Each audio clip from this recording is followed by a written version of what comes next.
You may be familiar with this situation. You have a chord progression in mind, but you have the feeling that it is lacking something. It sounds maybe a little bit boring, and you want to spice it up a little bit. So today we're going to take a very simple chord progression and make changes step by step to go from this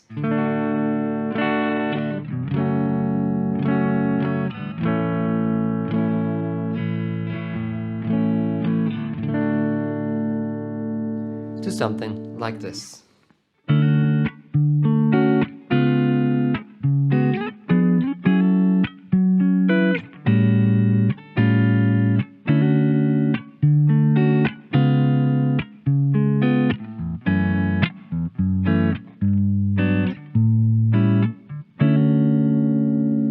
Let's get started.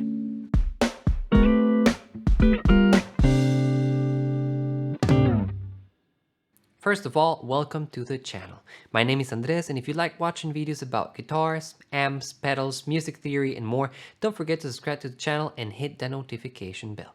Going back to our progression, the first level would be this one. We have a D major chord, followed by an F sharp minor chord, and then an A major chord.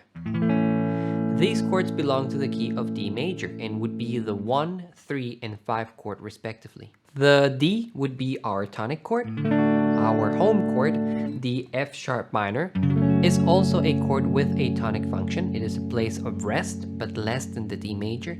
And then we have the 5 chord, the A major. This is what we call a dominant chord. It has a lot of tension and wants to resolve to the 1 chord, in this case, D major. The A would be our primary dominant chord. If what I'm saying right now about the 1, the 3, the 5 is something completely new to you, in the coming weeks, I will be uploading several music theory videos where I explain everything you need to know to understand this video. So keep an eye on the channel for the new videos. You can click here or use the link in the description to go to my music theory playlist. Okay, so far we are working with very simple chords, and it's highly probable that you are already familiar with these chords. And in some cases they might work just fine for what we need, but we want to go a little bit further. So the first thing we are going to do to go to the second level is add the 7th to all of these chords. Adding the 7th gives each of the chords a little bit more of personality.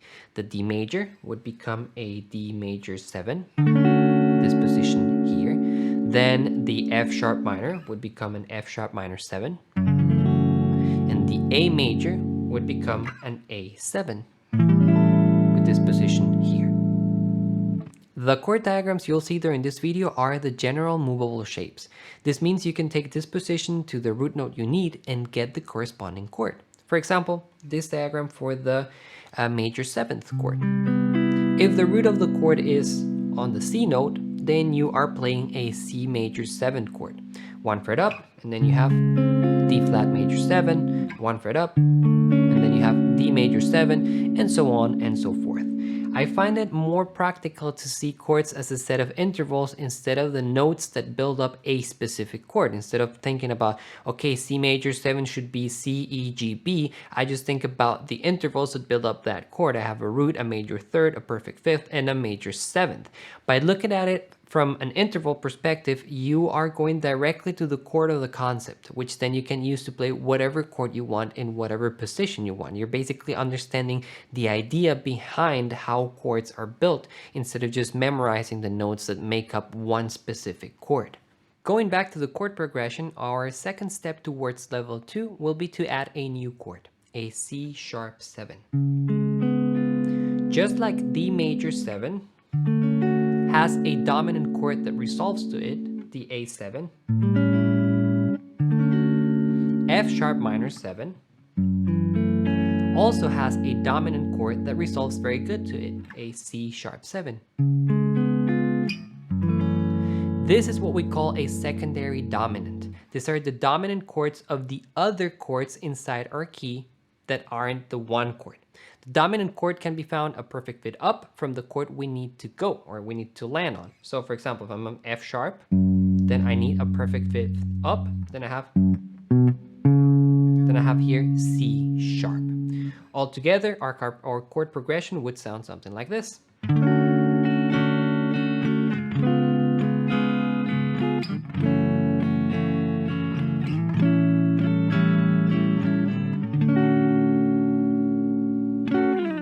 and that would be our level 2. All right, so the progression so far, it sounded a little bit more interesting, but let's keep doing some changes to bring the progression to level 3. For this one, we're going to create 2 parts of the progression, sort of a part A and B. For part A, we're going to play the D major 7, followed by the C sharp 7, and instead of going down to the F sharp minor 7, we're going to go up to this position here, and then back to the A7. For part B, we're going to add 1 chord. We have so far D major 7, C sharp 7, and then on part B, we play the F sharp minor 7 down here, and then we're going to add the 4th chord in the key of D major, which is a G major 7. This G will work as a passing chord to push us towards the A7. I'm also going for this level to stop using my fingers or a strumming pattern. Well, not stop using my fingers, but stop doing a strumming pattern. And I'm gonna use just my fingers to arpeggiate the chords and give the progression a different feel. Altogether, it sounds like this.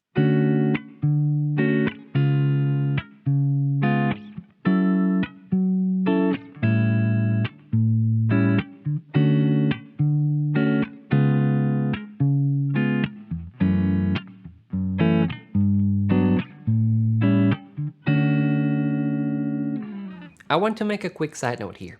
Of course, you don't have to play the chords like this. You could change the rhythm and the voicing of the chords to another one that you like better. The purpose of this video is to give you ideas, tools that could help you with your own chord progressions, not to tell you how to play a chord progression. Please feel free to try other stuff and improve upon what I'm showing you on this video. Okay, moving on then. For the 4th and last level, we're going to add a couple of chords and notes here and there to give the progression a little bit more of personality and color. We start with D major 7, then we are going to the C sharp 7, and before going up to the F sharp minor 7, we're going to add 2 chords. We're going to take the 3rd of the C sharp 7 and replace it with a perfect 4th, giving us a C sharp 7 sus4 as a result. This would be a passing chord. Our objective isn't to stay there for a long time, but just to signal the following chord, which is going to be an F diminished 7. This chord here.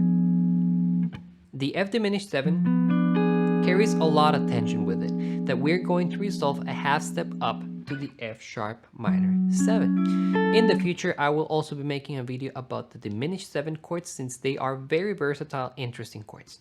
Okay, just as what we did with the C sharp 7 sus4, we're going to use the F diminished 7 chord as a passing chord to reach our destination, which is the F sharp minor 7. But instead of reaching it directly, coming directly to the F sharp minor 7, we are going to quickly play an F sharp 7 sus2. That just means taking our middle finger here and just lifting it up. And that way we change the minor 3rd we have here for a major 2nd, giving us a suspended 2 chord. Then we're gonna drop it again and hit the 2nd string. And then we have that minor 3rd there. And then we're gonna add a 4th also. So we're gonna do, and then going back to the 3rd. It's just a small melodic line that we're gonna have there.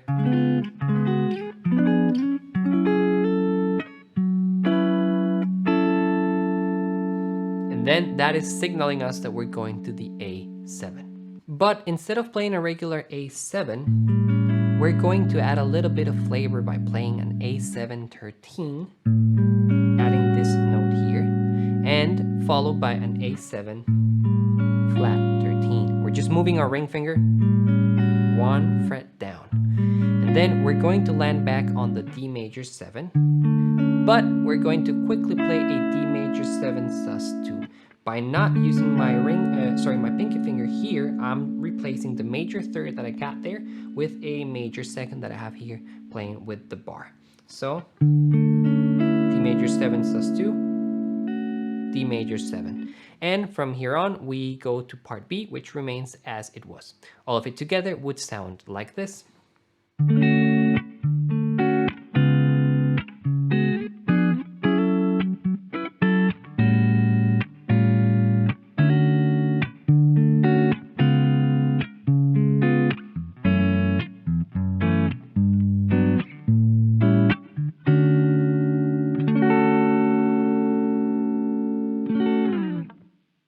Okay, and there you have it. One chord progression we took from something quite simple to something with more flavor and personality. If you like this video, don't forget to give it a thumbs up. If you have any questions or comments, please leave them below. Thanks for watching and see you in the next one. Bye.